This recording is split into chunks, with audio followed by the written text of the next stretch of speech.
Pernah diriwayatkan bahwasanya Sayyidina Umar bin Khattab dulu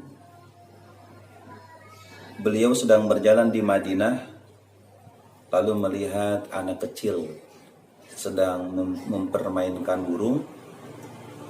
Kemudian pada saat itu Sayyidina Umar bin Khattab kasihan melihat burung yang sedang dipermainkan oleh anak kecil tersebut. Maka kemudian Sayyidina Umar bin Khattab membeli burung tersebut, kemudian melepaskannya.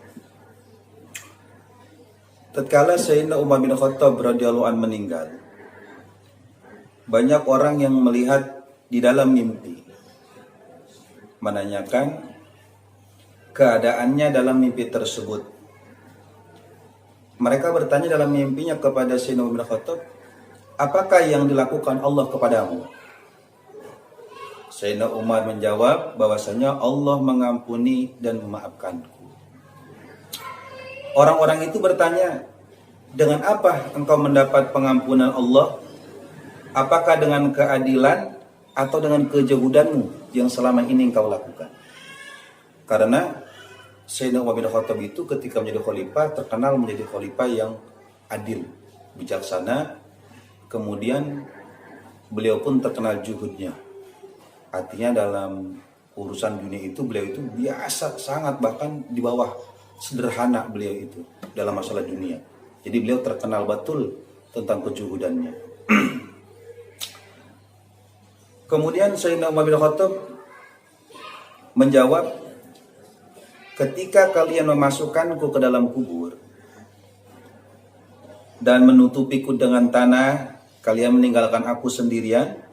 Kemudian datang dua malaikat, yaitu malaikat Munkar wa Nakir, yang sangat menakutkan, sehingga hilang akal dan persendianku itu gemetar lantaran wibawa mereka ini, malaikat Munkar wa Nakir ini wibawanya sangat menakutkan.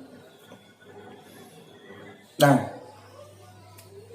di saat bahwasanya ketika datang mereka menemuiku, ya, ketika mereka ingin menanyaiku, maka terdengar suara, tinggalkanlah hambaku dan jangan menakutinya. Aku telah mengasihaninya dan telah memaafkan segala dosa-dosanya, sebab ia mengasihani burung ketika di dunia, sehingga aku mengasihaninya di akhirat. Nah, ini peristiwa yang dialami oleh Sayyidina Umar bin Khattab sebaiknya menjadi barometer buat kita, bahwasanya ketika kita mengasihani dan menyayangi makhluknya Allah, di sini hewan, bagaimana ketika kita mengasihani hewan, ya, menyayangi hewan, tidak menyakiti hewan saja, Allah memberikan rahmatnya kepada kita. Apalagi kalau kita antar sesama manusia. Jangan pernah kita menyakiti antar sesama manusia. Jangan kita saling menzolimi.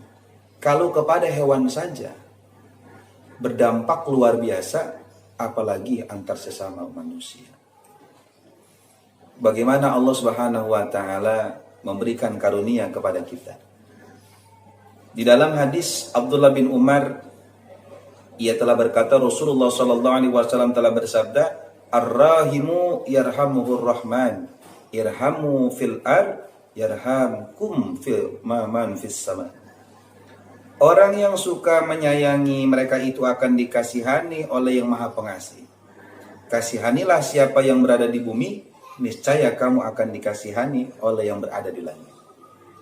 Jadi kalau dalam kehidupan ini kita saling menyayangi, saling menghargai, saling menghormati, saling memuliakan, tidak saling menyakiti, tidak saling menzolimi, maka insya Allah, Allah yang Maha Pengasih dan Maha Penyayang akan menyayangi kita semua. Dosa-dosa kesalahan kita karena kita bersifat pemurah, karena kita bersifat penyayang, maka dengan sifat itu yang kita miliki, Allah akan memberikan rahmatnya kepada kita semua. Seperti yang telah dialami oleh Sayyidina Umar bin Khattab, beliau membebaskan burung yang sedang dipermainkan oleh anak kecil, kemudian beliau rela membelinya dan melepaskan burung tersebut agar si burung itu tidak merasakan sakitnya ketika dipermainkan oleh anak kecil. Dan juga ada dulu riwayat, ada seorang ahli ibadah dari kalangan Bani Israel. Ahli ibadah ini memiliki hati yang sangat bersih. Ketika pada fase tersebut, golongan Bani Israel mengalami pacaklik yang begitu luar biasa, kelaparan yang bertahun-tahun. Akhirnya ahli ibadah ini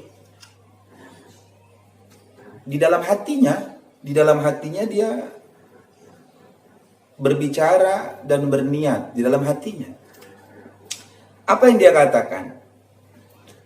Kalau seandainya, dia bilang, kalau seandainya tanah yang ada di hadapanku ini dan di sekelilingku ini berubah menjadi tepung, niscaya aku akan berikan kepada mereka yang sedang kelaparan. Ini di hati, dia ngucapin di hati, bukan di lisan, di hati. Apa yang terjadi?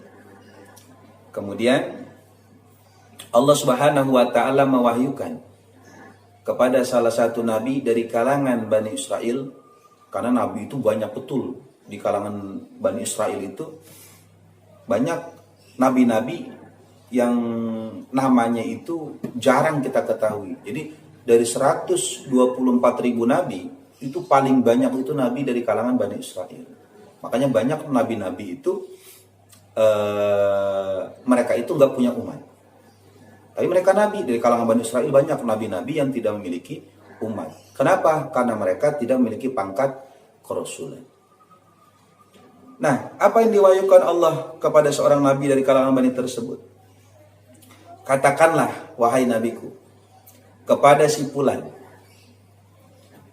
bahwa Allah Subhanahu wa taala memberikan pahala baginya ketika dia menyebutkan, andai kata tanah ini berubah menjadi tepung, aku akan memberikan kepada mereka yang kelaparan sehingga perutnya menjadi kenyang.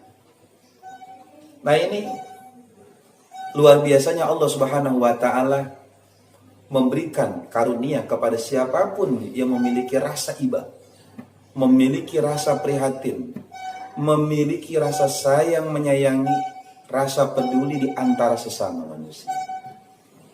Mudah-mudahan kita semua di sini memberikan hal-hal yang telah ditirukan oleh orang-orang terdahulu karena bersihnya hati, mereka peduli kepada nasib orang lain.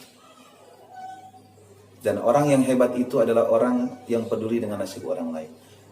Kalau seandainya mereka mampu, mereka kaya, mereka hebat, tetapi hanya untuk kepentingan pribadi, hanya untuk kepentingan sendiri, tidak ada dia kepada orang lain itu perhatiannya, kepeduliannya, maka tidak dikatakan orang hebat.